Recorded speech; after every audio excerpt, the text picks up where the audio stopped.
20,000 30,000 के टेस्ट से टाल देंगे। यहीं देख के वो बता देंगे कैंसर की गांठ है या आपके पेट में कोई दिक्कत है या फोड़ा बन गया, फुंसी जमाने में तो धागा बांध के देख लेते थे डॉक्टर, है ना।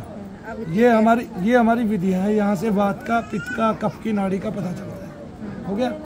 अब उसको पेट में यहाँ दर्द है, ठीक है, आप आंखें बंद कीजिए। कहाँ से छुआ, कहाँ से छुआ मैंने? यहाँ से। आंखें बंद करो फिर से। कहाँ से छुआ? जहाँ अंगूठा लगा। जब उस औरत को ये पता चल रहा है कि मैंने जहाँ से छुआ वहीं बता दिया, तो उसको अपने पेट के बारे में नहीं पता, शरीर के बारे में नहीं पता। जब उसको शरीर में वहाँ दर्द होता है, उस दर्द को मैंने जब भगवान से प्रार्थना करें, वो दर्द फैल गया ऐसे नीचे की तरफ, ऐसे गोल घुमाव में फैल गया, ठीक है। अब मैंने उस दर्द को दबाया, वो फिर एक जगह आ गया लेकिन वहाँ से हट गया। ये क्या कहता है? इसका मतलब इसको ये दर्द नहीं है। डॉक्टर ऑब्वियसली कर क्या रहे हैं कि आपने अगर डॉक्टर को ये बता दिया मुझे यहाँ दर्द रहता है, दर्द वो प्रेत से है, वो तुम्हारी बिंदी जितना है, हम उसको बड़ी चीज़ मान रहे हैं, ठीक है। प्रेत है तो मुझे दिखाओ, क्या दिखाओ इतनी सी बिंदी का, और वो भी अंदर धसी हुई है और वो भी सूक्ष्म है। वो जब कैमरे में कैद नहीं होती, तेरे अंदर कैसे कैद हो जाएगी? तेरी आंखों को कैसे दिख जाएगा? आगे ना, ये सारे श्राप है। आप किसी देवता को पूछते हैं, आप उसको ये कहते हैं इसके घर में प्रेत भेज दो, तो देवता कोई खड़े खड़े आदमी नहीं भेजता है, तब उस आत्मा को भेजता है जो मलिन है, जिसने शरीर तो छोड़ दिया है, और तब वो आपके शरीर में घुस जाता है। तो वो दिख तोड़े न रहा है। अब और एक बात, वो पेट में बल लगाता है ऐसे, ठीक है ना। तो कोई औरत कहती है डॉक्टर साहब मुझे कुछ घूमता महसूस होता है, दर्द भी होता है, तब डॉक्टर वो करता है, उसका टेस्ट करता है। फिर ऐसी कई महिलाएं हैं, उनके टेस्ट कर दिए, उनके ऑपरेशन कर दिए, पता चला उनको कुछ है ही नहीं, दर्द है, ऐसी चीज़ें। फिर क्या करोगे? तो मम्मी का भी यही हुआ ना, मेरा मम्मी का। तो सारे डॉक्टर यही तो कर रहे हैं, और क्या कर रहे हैं? अभी आपको यहाँ दर्द उठ गया, डॉक्टर ने चेक किया, पूरे शरीर में कहीं ना कहीं पथरी जमा हो जाती है। जब हम रोजाना पालक भी खा रहे हैं, सारी चीज़ें खा रहे हैं, टमाटर भी खा रहे हैं कि नहीं खा रहे हैं, है ना। तो फिर जब पथरी जमा हो गई, अब उस पथरी का तो दर्द नहीं है, दर्द तो प्रेत का है। आपने उस पथरी का ऑपरेशन कर दिया, ऑपरेशन करने के बाद भी दर्द है, देखो वही दर्द वहीं के वहीं है, जबकि वहां से पथरियां निकाल दी। फिर क्या कहोगे डॉक्टरों को? तो इसका मतलब ये तो आनंद ले रहे हैं, ये तो लोगों से लाखों लाखों रुपए ले रहे हैं, एक एक चीज के 2.5 लाख रुपए ले रहे हैं, 3-3 लाख रुपए ले रहे हैं। फिर सारी दुनिया में सारी माओ को सारे बच्चे नॉर्मल होते हैं जो प्रसव में मर जाती है, वो कोई एक आध महिला ही तो होती थी। आज कैसे सब प्रसव में मरने वाली हो गई, सबके पेट क्यों काट दिए जा रहे हैं? तो फिर डॉक्टर को भगवान कैसे कहें, बताइए? नहीं, कोई क्यों नहीं सोचता है कि ये कौम भगवान रही नहीं है? कोई क्यों नहीं सोचता है कि ये कौम केवल पैसा कमाने के लिए रह गई है? कोई क्यों नहीं सोचता? सेवा किसकी लगेगी? उस नर्स की तो लगेगी जो केवल 12,000-13,000 रुपये तनख्वाह पे रह रही है। वो उस डॉक्टर की थोड़ी ना सेवा लगेगी जो करोड़ों रुपए ले रहा है, अरबों रुपए छाट रहा है लोगों से। हाँ, सेवा नर्स की तो है। तो नर्स को क्या बोलते हैं? सिस्टर बोलते हैं, बहन बोलते हैं। मनु भैया को क्या बोलते हैं? तो जो सेवा करता है वही भैया और बहन होता है, बाकी सब नालायक होते हैं। तो डॉक्टर की कोई सेवा लगी नहीं। आपकी जानकारी होगी शरीर के बारे में, आपको प्रेत घबराहट देता है हृदय की। आपकी उम्र 40 साल है, आपको 2 छल्ले डाल दिए, कौन सा पाप कमाओ का? इतना पाप कमा के जाओगे कहाँ भाई? ठीक है। अच्छा, फिर कोई पढ़ा लिखा आदमी, ठीक है, हो सकता है किसी डॉक्टर से ज़्यादा पढ़ा लिखा हूँ, ये तो 12वीं के बाद डॉक्टर बनते हैं, आगे 5 साल केवल साइंस की पढ़ाई करते हैं। मैंने भी M.Com की हुई है दिल्ली यूनिवर्सिटी से, और सब ऑब्वियसली मैं तो आर्ट्स का छात्र था 12th से। ये देखो मैंने 12th में कितने अंक अर्जित किए होंगे जब मुझे कॉमर्स मिली। आ गया ना समझ में? ऐसी स्ट्रीम कोई नहीं बदलता कभी भी जैसी मैंने बदली। मेरे जीवन में मेरी शिक्षा बदली, ठीक है ना। फिर वहाँ से करके और तब मैं ये काम कर रहा हूँ। कुछ होता होगा तभी तो कर रहा हूँ ना।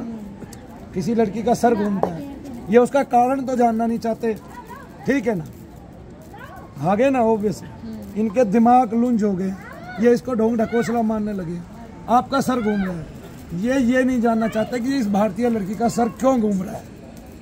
बस ये जानना चाहते हैं कि ये तो सर घुमा रही है, ढोंग ढकोसला कर रही है। ये अंधविश्वास है। जो बिंदी जितना तत्व है उसकी इतनी गति है घूर्णन की, उसको शोर पसंद नहीं है, वो इतनी तेजी से घूमता है कि आपका सर घूमने लगता है। एक बार वो यहाँ आएगा, एक बार यहाँ जाएगा, जब उसकी गति होगी आप क्या करोगे? ऐसे ही तो करोगे। तो फिर आपके सर के बाल भी तो घूमेंगे साथ में। तो फिर इतनी मूर्खता इस संसार के लोगों के अंदर भरी हुई है, उनको यही नहीं पता प्रेत क्या है। और प्रेत से सब लोग दुखी हैं। आपकी मम्मी को दुख हो सकता है, कष्ट हो सकता है, आप खुद एक डॉक्टर हैं, तो किसी और को नहीं हो सकता। फिर ये आदमी को पड़ी है, ये इतनी उम्र में हो कर रहा है, ये पागल है, इसने इतने बच्चे पाल दिए, ये इतना बड़ा किसान है, ये अपने घर में रह के रोटी खाए, हुक्का पिए, सबके बीच में बैठ के, समाज के बीच में बैठ के ताश ही खेले कम से कम, लेकिन क्या ये पागल है, हो कर रहा है। फिर सारा समाज आंखें मूंद के बैठा है, बस कोई प्रेत निकालता, कोई शैतान निकाल रहा है, ठीक है, प्रेत निकालता दिख रहा है, गलत है। बस वो शैतान निकालने के चक्कर में उन्होंने एक आदमी को, जो खुद कहता है कि मैं ईश्वर का पुत्र हूँ, उसको भगवान बना के छोड़ा, यीशु मसीह को, ठीक है। ऐसे कितने महात्मा हुए हैं भारत में, यीशु मसीह जैसे। फिर एक नहीं, 1 लाख से ऊपर महात्मा है भारत में, गिनवा दूं मैं परंपराओं में अपनी में, जिनके ऐसे किए हुए कर्म थे कुछ हद नहीं। क्या उन्होंने नहीं किए? हाँ, हमारे में बहुत, हमारे में जितने इतने कहीं नहीं है। बुद्ध हमारे से निकले हैं, महावीर जैन हमारे से निकले हैं, सब हमारे से ही तो निकले हैं। भगवान शंकराचार्य हमारे हैं, विवेकानंद हमारे हैं, और कितने महात्मा, विशुद्धानंद जी हमारे हैं, परमहंस हुए, मीरा जी हैं, और कितने तुकाराम जी, कितने कृपालु जी महाराज, और भी बतेरे महात्मा, दुनिया भर के महात्मा हुए। पुरातन समय में इतने, महाराष्ट्र में इतनी नायिकाएं हुई हैं, इतनी साधिकाएं हुई हैं कुछ हद, जो बहुत परम पूजनीय है, लेकिन हम उनके नाम भूल गए, ठीक है। उन्होंने अपने एक को इष्ट बना दिया सबका, अब उसी के चक्कर में ले रहे हैं सबको। वो शैतान निकालते रहे सारी जिंदगी, और उनके अनुयायी भी शैतान निकाल रहे हैं। हम उनको भगवान मान रहे हैं, हम प्रेत निकाल रहे हैं, शैतान निकाल रहे हैं, बिना भगवान बने। तब हमें जीने नहीं दिया जा रहा, हमें कह रहे हैं ढोंग ढकोसला कर रहे हैं, विश्वास कर रहे हैं। आओ ना, मैंने अपना घोड़ा छोड़ रखा है पूरी दुनिया में, पूरे जगत के सामने, ठीक है। मेरा आंसू में एक यज्ञ चल रहा है, पूरी दुनिया का न्यूज वाले मुझसे डरते हैं, भय खाते हैं, कंपित होते हैं, उनके पैर कांपते हैं यहाँ आते हुए। जी न्यूज इस कुंड में धस जाएगा आते ही, ठीक है। आज तक वाले इस कुंड में धस जाएंगे आते ही। क्यों?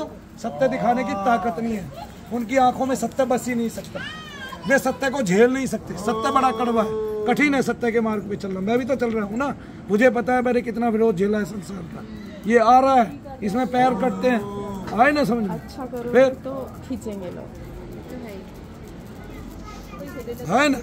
तो फिर वो ये चीजें नहीं दिखाते कि नहीं, हिंदुस्तान में बहुत कुछ अच्छा है, हमारी परंपराएं ठीक है, आगे ना। हमारे महात्मा जन कदापि गलत नहीं कह सकते, ठीक है। आखिरकार तुलसीदास जी ने भूत पिशाच निकट नहीं आवे, प्रेत पिशाच गलत नहीं लिखा है उन्होंने। डाक, चंडाल, है, काल, मारी, मर, बेताल, इनकी संज्ञाएं बताइए, कोई ऐसे नहीं बताइए।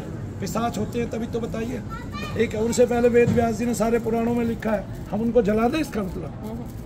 फिर यहाँ रखे हुए गरुड़ पुराण में, स्कंद पुराण में, वो तो 450 साल पहले की है। आप हमारे पुराण तो देखो 20-20 हजार वर्ष पुराने हैं, उनमें प्रेत की बाधाएं, दिक्कत वो निकाल रहे हैं। हम सारे के सारे कथा सुनने जाते हैं, हम ये नहीं देखते कथा जो है श्रीमद् भागवत कथा में प्रेत के उद्धार के लिए कथा कही गई है। खुश रहो।